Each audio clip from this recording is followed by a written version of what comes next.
Cool. So, hi everybody. My name's Hannah. I'm currently a final year master's student in occupational therapy at Oxford Brookes. I've just finished submitting all of my academic work and are just waiting to complete my final placements now. And this year I've been the president of the OT Society at Brookes. Hey, hi everyone, I'm Emma. I've actually graduated. I'm about 8 months into my first newly qualified post. So I graduated last year, and during my last year, I was president of the Derby OT Society. Yeah, so the Elizabeth Casson Trust have just invited us to talk today a little bit about our experiences of being the presidents of our OT societies while studying, and kind of talk about some of the learning that we've gained that will help us as newly qualified OTs. So we just thought to begin with, we could talk to you a little bit about what we did when we were on the committee, and then we can talk a bit more about the learning and different things, tips for getting involved and things like that in the future. So with me, we decided to restart the OT Society at Brookes in September 2020, so the beginning of my final year. I recruited 13 committee members altogether. So we had a president, two vice presidents, one for the undergrad programmes, one for the postgrad programmes, events managers, both academic events and social events, media and publicity officers, welfare officer and diversity and inclusion officer. So it was quite a big committee, which was really helpful. And we ran lots and lots of different events. For students, obviously they had to be virtual this year because of the pandemic, but it actually turned out to work really well.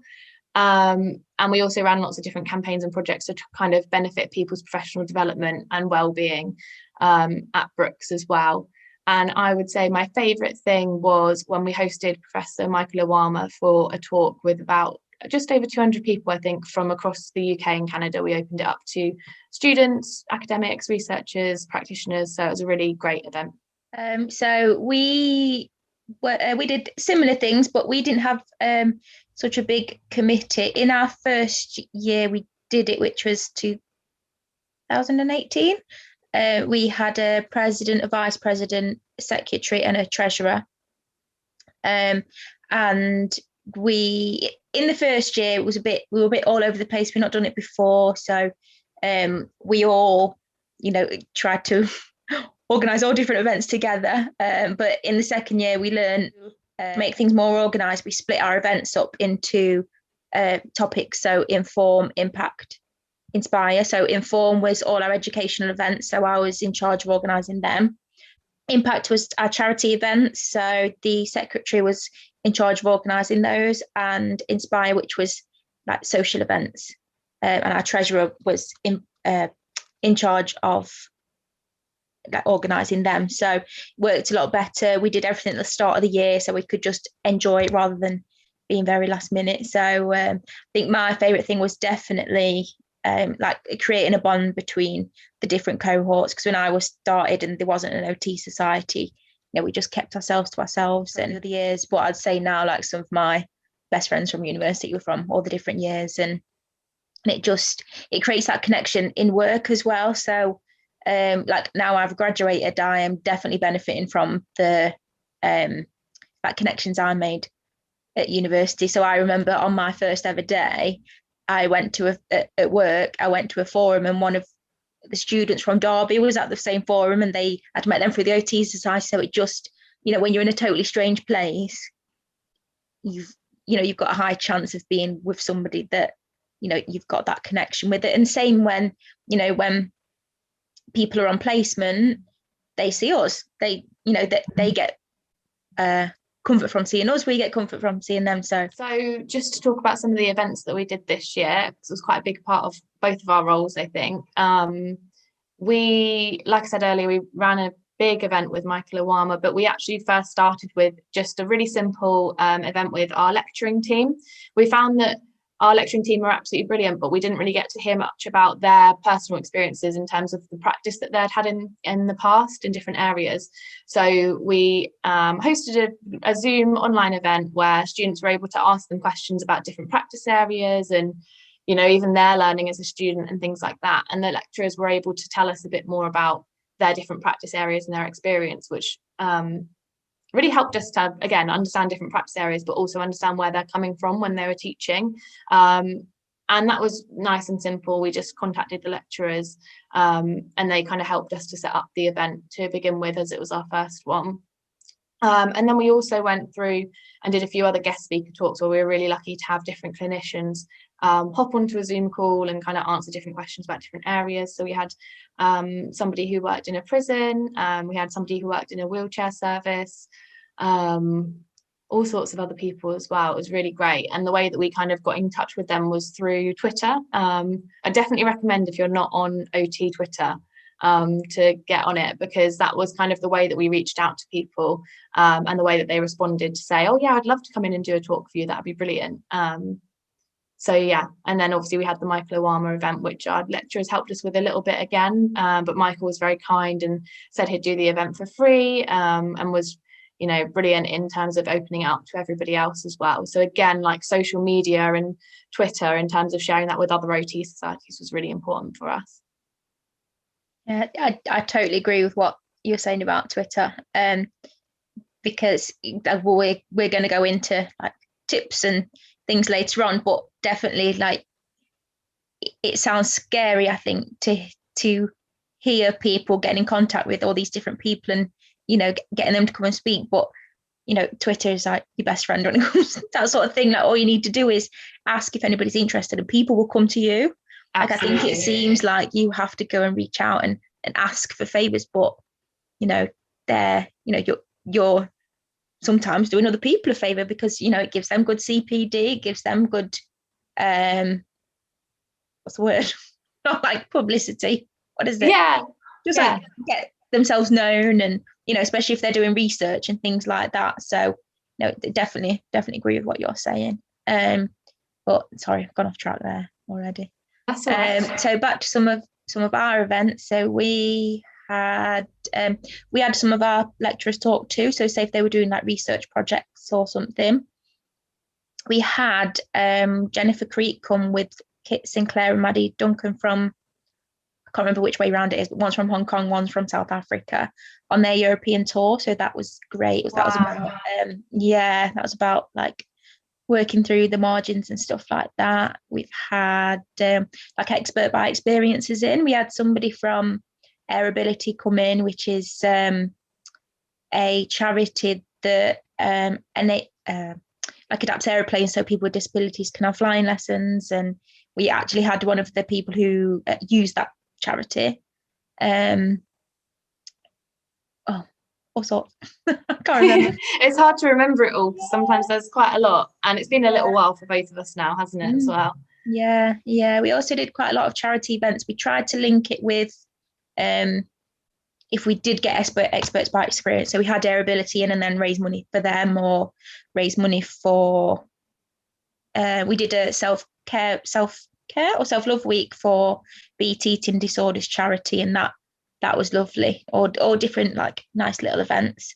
And then we had a lot of social events, a lot of good nights out and parties and end of year parties, because it's so important to, you know, all these educational events and charity is great, but, you know, you need to celebrate yourselves as well, and just have a platform where you can, you know, celebrate such massive achievement. It's definitely great. I think we obviously really struggled with social events to some extent because it had to be virtual. COVID. But we did get one in-person event at the beginning of the year, which was great. And the SU really helped us. They put up a massive marquee and things, so it was all COVID safe.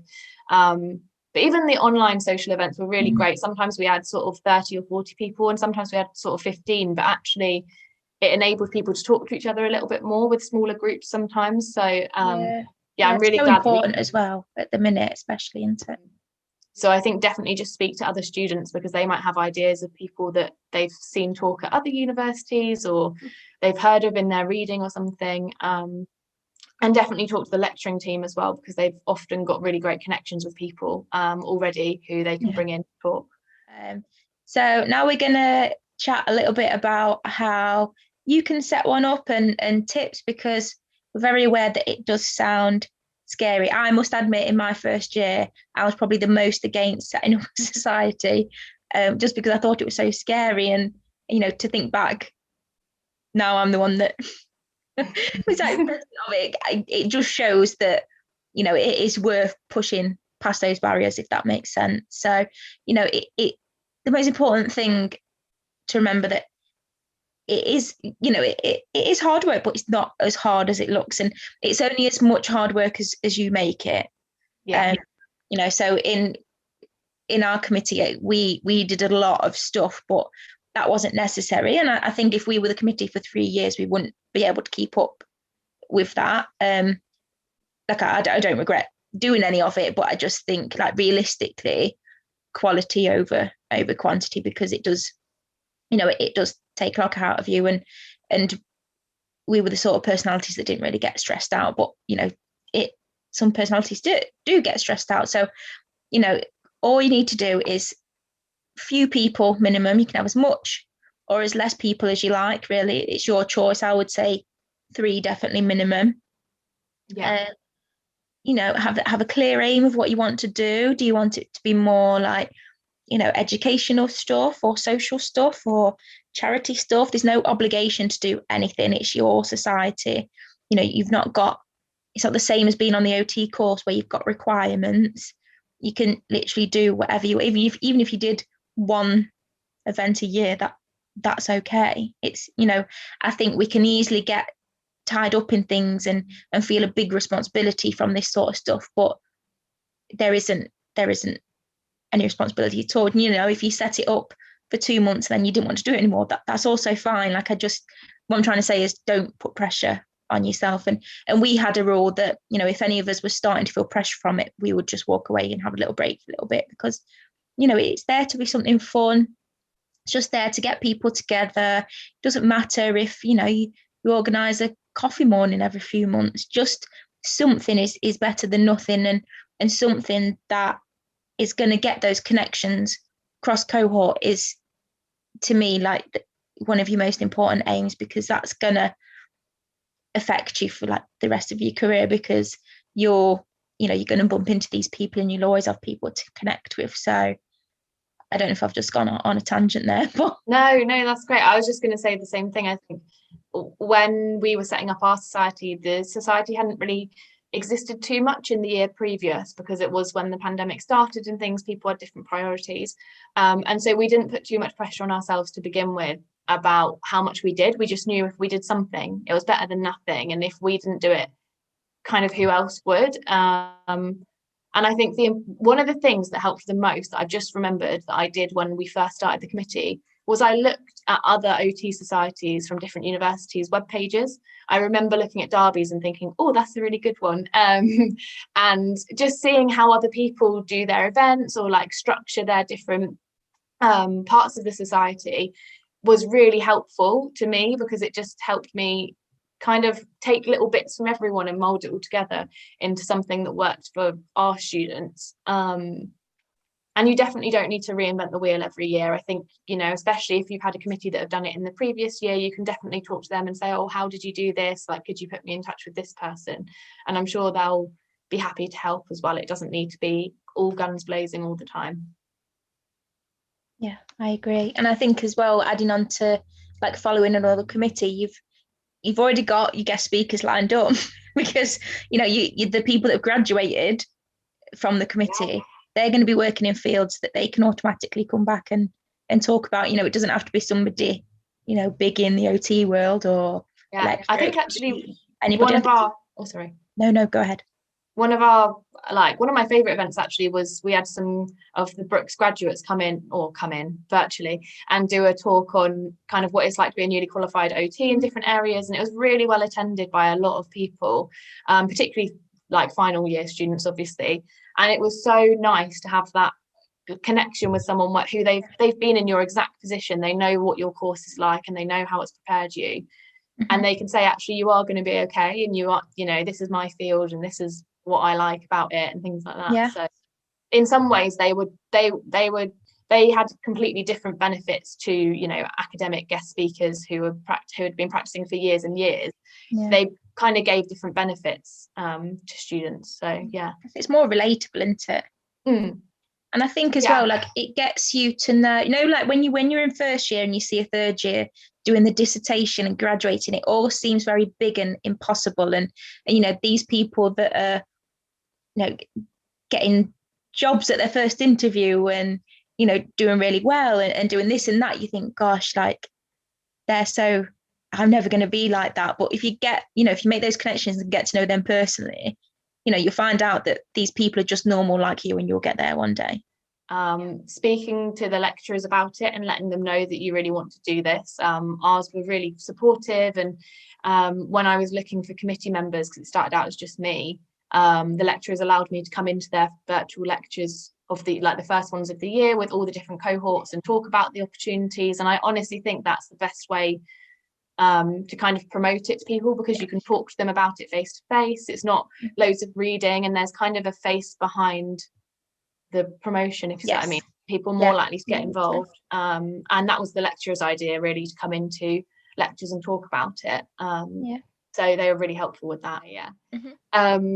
Okay, so we're just going to talk a little bit about CPD now. And one of my top tips is, if you are going to get involved in your OT Society committee, is as you're doing things throughout the year, make sure you write down and keep a record of what you're doing as you go along, your achievements, and even the things that maybe you planned but they didn't go as well as you thought as well, because that's a really nice kind of report at the end of it to add to your CPD portfolio, or different situations to reflect on in interviews when they ask you, can you tell us about a time where you planned something and it didn't quite go the way that you expected? Actually, you've already got an example there that's quite unique, because not every OT student is going to have been on the OT Society committee, and that makes you stand out in interviews, I think, as well. So yeah, definitely write down everything as you do it and just keep a record rather than trying to remember at the end. Like it gave me skills in prioritizing, because you soon, whether you like it or not, you soon learn that your academic work is priority. And just what's important, what's not. Organization definitely helped, because organizing such big or small events and doing your workload as well, it really prepares you for all the different things you have to do in the workplace. I think a huge one is your confidence in speaking with people, because obviously you speak to, eventually get to know everybody, but at one point everybody's strangers and everybody's new people, and talking to the different charities or your guest speakers, you get very much more confident in speaking. And at the events you might introduce the event or introduce the guest speaker, so it gives you a lot of confidence in reaching out and talking to or in front of people. One thing I'd say as well is about being able to delegate and being able to choose Not what you remembering that you don't have to do everything yourself, especially if you're somebody that's a bit of a perfectionist like me. And actually it's really, really built I know this sounds silly, but built my trust in other people and taught me that I don't need to do everything for it to be right. Everybody else is very capable of completing things to a really high standard. And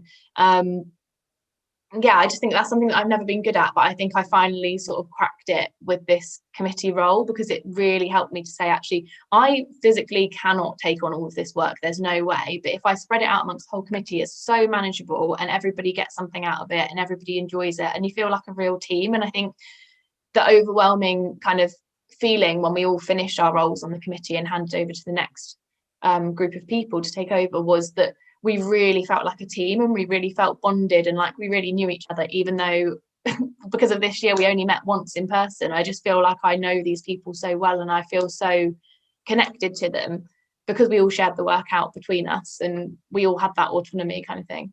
Okay. So thank you very much, everybody from the Elizabeth Casson Trust, for asking us to come and do this talk. We hope it's been useful for everybody listening, and I just hope that we've put it across in a way that doesn't make it so scary anymore, and I hope that you can see the benefits of what it can do for you, like beyond the society when you get into practice.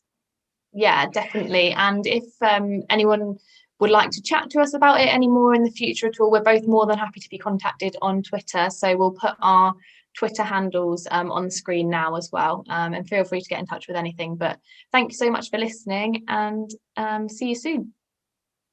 Don't know why I've said see you soon there, but that's okay. Hopefully you can like cut that just before.